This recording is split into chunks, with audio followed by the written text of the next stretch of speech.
Lesley Sue Goldstein, aka Lesley Gore as she was known professionally, was a singer, songwriter, actress, and political activist. She cut her first big pop hit, It's My Party, at age 16, which went to become #1 in the United States in 1963. After rising to fame with that infectiously catchy single, Gore went on to put out another 10 top 40 songs, such as Judy's Turn to Cry and You Don't Own Me. In the 2000s, Gore hosted several episodes of the PBS LGBT television news magazine In the Life. In this video, we'll be taking a closer look at the side of Lesley Gore she kept hidden from her fans. Join us as we celebrate her storied life and career. Lesley Gore's humble roots.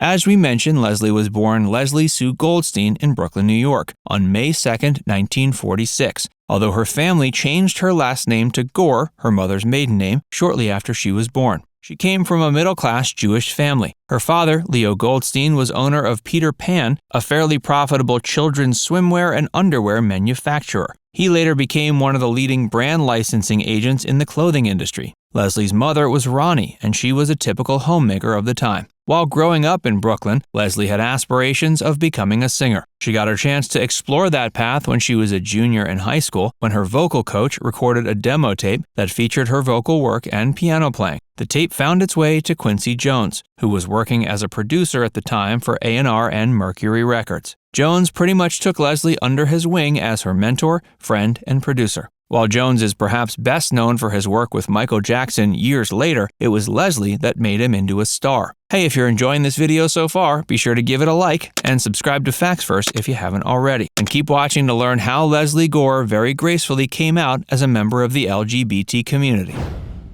Lesley Gore's meteoric rise to fame.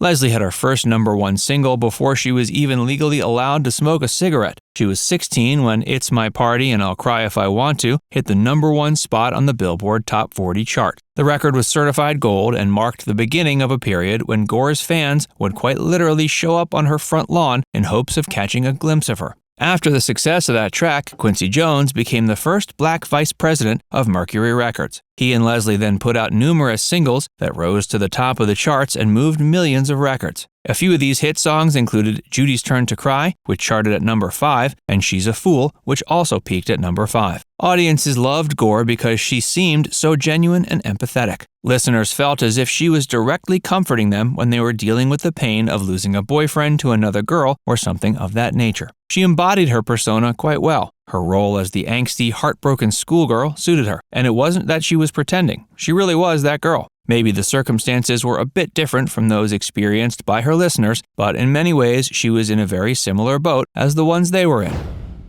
A feminist icon ahead of her time.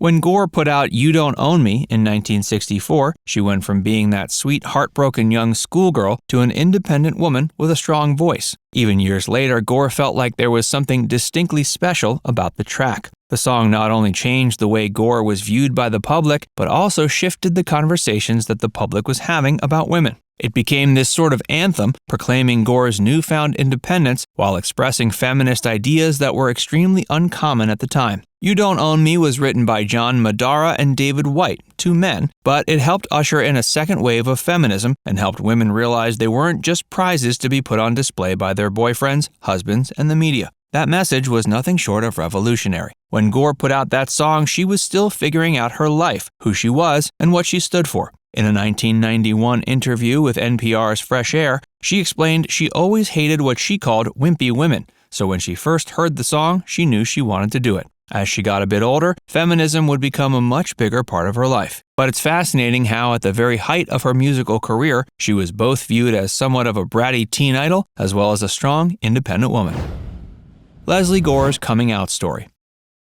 But all throughout this era, she was keeping a part of herself secret. Her sexuality was still something that she was keeping under wraps. Even though she often sang songs about men, Gore was a lesbian during a period of history when it was still extremely taboo. And the music industry was also still very homophobic. In fact, she didn't fully realize she was gay until she was well into her 20s. She did, however, experiment with dating both men and women when she was young, but when she had her first serious relationship in her 20s, she knew for sure who she really was. But even though her family members and close friends knew about her sexual orientation, she didn't publicly come out until 2004, when she hosted the Emmy Award-winning LGBT-oriented television news magazine In the Life. Up until then, it simply seemed easier for her to let the public assume whatever they wanted instead of putting her career and future on the line. A year after coming out, she went on Ellen DeGeneres' talk show and discussed her journey of self-discovery in more detail.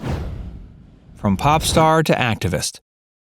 The nice Jewish girl from Brooklyn managed to successfully transition from pop idol to advocate. Although she was a huge recording star, the traditional Jewish value of prioritizing education was still a large part of her story. At the height of her musical career, Gore chose to pursue her degree at Sarah Lawrence College. At the time, she told the press it would have been foolish of her to leave school and focus all her efforts on finding success in a field that is as unpredictable as the music industry. This choice proved to be a wise one for Gore. While attending college, she studied up on other subjects that interested her and got involved in political activism. She was even a volunteer for a stint for Robert F. Kennedy's presidential election campaign. Later, she worked alongside her brother Michael on the hit single Out Here on My Own, which was featured in the 1980 film Fame and received an Academy Award nomination for Best Original Song. She composed several other tracks for the Fame soundtrack as well. In 1996, Gore co-wrote the song My Secret Love for the film Grace of My Heart. The movie contained a subplot about a young, closeted lesbian singer named Kelly Porter, who was partly based on Gore herself. In the film, Porter, played by Bridget Fonda, performs the song, and in a way, that was the moment Gore first really declared her sexuality to the world. In 2005, Lesley released Ever Since, her first album of new material in more than 30 years. On that album, Gore included a reworked version of You Don't Own Me, which breathed new life into a classic pop song that was more than 40 years old at the time.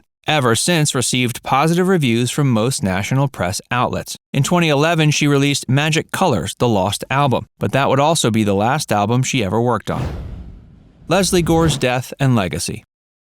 Gore had been working on a Broadway production about her life as well as a memoir when she passed away on February 16, 2015, after battling lung cancer. At the time of her death, Gore and her partner, luxury jewelry designer Louise Sasson, had been together for 33 years. Lesley Gore will be remembered not only as a great entertainer, but also as a humanitarian and a woman who helped elevate other female voices during an era of cultural transformation. She questioned the status quo and didn't let the music industry consume her like it has so many other young stars. Now it's time to hear from you. Did you grow up listening to Lesley Gore's music? What's your favorite song? Let us know in the comments section below. And before you go, make sure you give this video a like and subscribe to Facts First if you haven't already. Click the bell icon to stay updated on all our latest content.